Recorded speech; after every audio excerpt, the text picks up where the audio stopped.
Well, I was going to ask you specifically about him because he is very much the talk of Wolves, really, in terms of like the danger men, in terms of the threats, in terms of the key players. And I've just literally just watched Arne Slot speak about him in glowing terms as well. Basically said he could play for any of the top five clubs in England in the Premier League. And I think that's about right. Wolves fans won't want me to say that, or they won't want to hear that, but it's factual at the same time. How you were attacking midfielder by trade, like you've similar sort of qualities. He's obviously a little bit more advanced than that, but not too dissimilar. What have you made of him? Just how impressive is he? He's a super talent. He really is.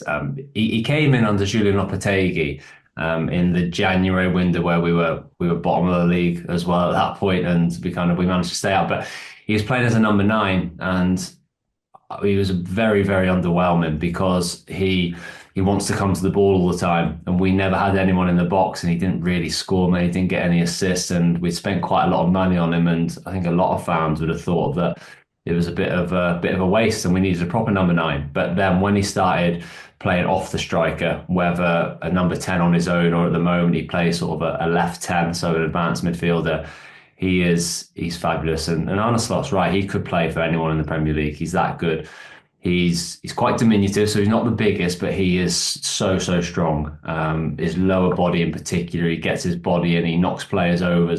But his best asset is awareness. He knows what's around himself all the time. So when we are winning the ball back in transition, it goes into him. The amount of times he'll just flick it around the corner and just sells the defender, or it's a little Cruyff turn. He just knows where the opposition are.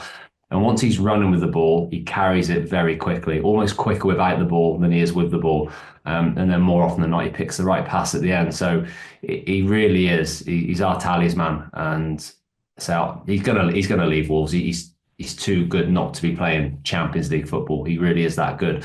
But we're very grateful that we've got him till the end of the season at least. And the one thing which maybe goes against him at times is if it's not going his way, he gets very frustrated. He's a very emotional player, which can have positives and negatives. But when the game is going against him, he does get frustrated. We've seen him have that breakout against Ipswich where he got suspended after the game for that.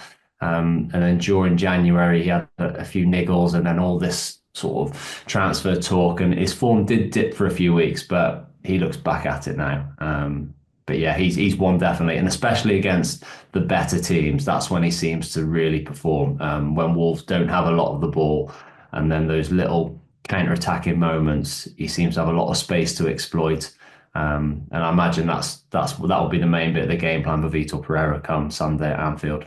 Yeah, most definitely. Yeah, I've been really impressed by him myself, I must admit. And as you said there, I think he is going to be pivotal to whatever Wolves do this season for the remainder of it. Anyway, you mentioned Anfield there, David. I always ask people on this show their sort of memories, fond or otherwise, of playing at Anfield and what that means in terms of the occasion, in terms of the spectacle and the atmosphere and what have you. 7 times, I did do my research, 7 times you played at Anfield. You actually captained Wolves to a 2-1 win in the FA Cup. That must be a particularly fond memory. Yeah, I'd say Anfield's one of those iconic stadiums that you always want to play at as a kid. And I've seemed to have come across Liverpool quite a lot during my career at various levels through mainly FA Cup games. My first experience was against Liverpool was when I was at Luton at Kenilworth Road, and we managed to get a 1-1 draw. But I was sold to Wolves before the replay, so I thought I might have missed my chance to play at Anfield. But it soon came. We won a game there in the Premier League. Stephen Ward scored that day. I've lost a couple of games there, but then that was probably one of the highlights of my career is captaining Wolves at Anfield. It was when the new stand had been done, so the tunnel was a little bit different. So you got the bigger tunnel, but yeah, I can just remember standing in the tunnel. We were lucky; we had 9 or 10 thousand Wolves fans there because it was an FA Cup game, and you get the more tickets. And then obviously we scored in the first couple of minutes at the Cop end, and yeah, it was a special day for me personally, wearing the captain's armband in front of 55,000 people. Was lucky enough to do it again as well for Shrewsbury in the FA Cup. Unfortunately, on that day we lost and we didn't give a good account of ourselves. It's when we played the Liverpool kids. The kids, yeah. It was a strange game, but obviously we got the 2-2 draw at Shrewsbury. But yeah, lots of fond memories against Liverpool. It was a strange game. It was a strange goal as well. I was there for both the occasions you mentioned when you were captain. Obviously, yeah, one good, one not so good for me, and vice versa for you, literally the opposite. But yeah, no, that was a straight. Jurgen Klopp wasn't even there, was he? It was during that mid-season winter break type thing. And yeah, I remember post-game he said, yeah, enjoy that game, but I won't be there. Basically, was Jurgen's response to the replay getting suggested to him. You mentioned it a minute ago, David. We'll touch on the tactics or how Pereira might approach this one. Obviously, we've got a decent sample size now of his style of football and how he approaches different games and different oppositions, home and away, all that sort of stuff. What are you expected to see from him coming to Anfield, of course, against, albeit, a slight wobble from Liverpool, Plymouth obviously last weekend, and the derby in midweek, a little bit of a sickening blow late on, but a team that's still top of the Premier League, qualified top of the Champions League. How do you think Pereira tries to navigate that? No, obviously, Wolves will be massive underdogs.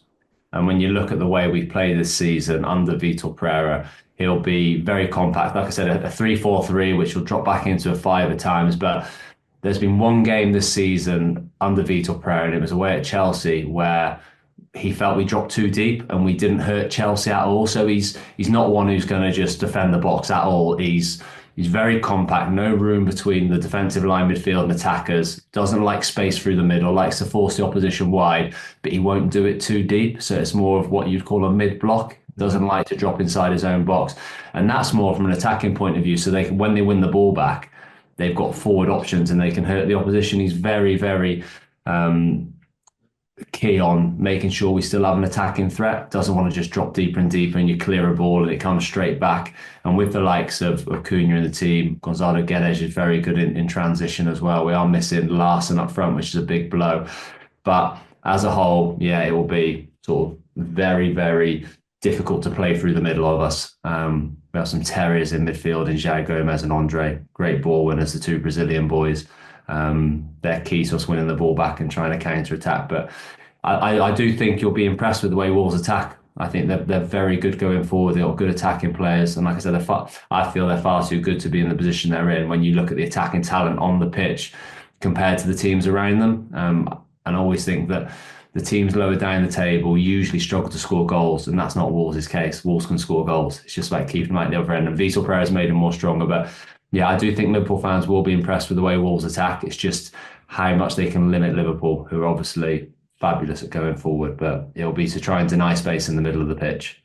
Yeah, absolutely. I really like the two deeper midfielders you mentioned there. Andre, Liverpool were heavily linked to Andre. I did a lot of my research over the summer on Andre. I could probably speak a lot more about him than most Bulls fans, even at this point, to be honest.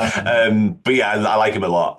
Terry is a really good word to describe him. And João Gomez, likewise, actually. He's another one who, when Liverpool were seemingly in the market for that type of player, he's one I definitely have my eye on. And also... He's another one who could go and play for a top team. And he's only 24, I think he is, but I think he's the best ball winner in the Premier League. He's unbelievable when the ball. It just runs. He doesn't slow down. He just runs full throttle at the opposition, and the amount of times he nicks the ball back, he'll pick up bookings because of that, but he wins the ball back a lot. And I think there's so much potential for him to again go and kick on and be. He could play for the likes of Liverpool and Chelsea, Man United, all those sorts of teams, yeah. Yeah, most definitely, yeah. And just finally, while I'm on the point of Wolves, you said it there. I've kind of maintained all season long, there's too much quality in that squad, really, to be battling relegation. And I know results don't lie, and ultimately we're in February, and they still are looking over the shoulder very much so kind of whatever. But I really like Gary O'Neill, so I was gutted when he left. Although, again, results dictate. Former Liverpool coach, of course, as well, Gary. So, yeah, sorry to see him go. Likewise, I was at Bournemouth. Hopefully he can get a good gig and make it work at some point in the not too distant future. Finally, David, I've got to ask you, prediction, how's it going to go? I'm going to try and be positive. I don't think many people in the footballing world will expect Wolves to get a result, but I think they'll score a goal, and if they can limit Liverpool, I'm going to go for a 1-1. I'm at the game. I'm in the Wolves end. Boss. So I'm looking forward to it. But yeah, I'm going to go for a 1-1 draw. Wolves are getting better. The signing of Agbadou, I'll quickly mention him in centre defence, plays in the middle of the back three. He brings some real pace and physicality. He's been excellent. So Wolves are starting to look a little bit better at the back as well. Interesting. I mean, I don't like your prediction, but I hope you have a good afternoon anyway.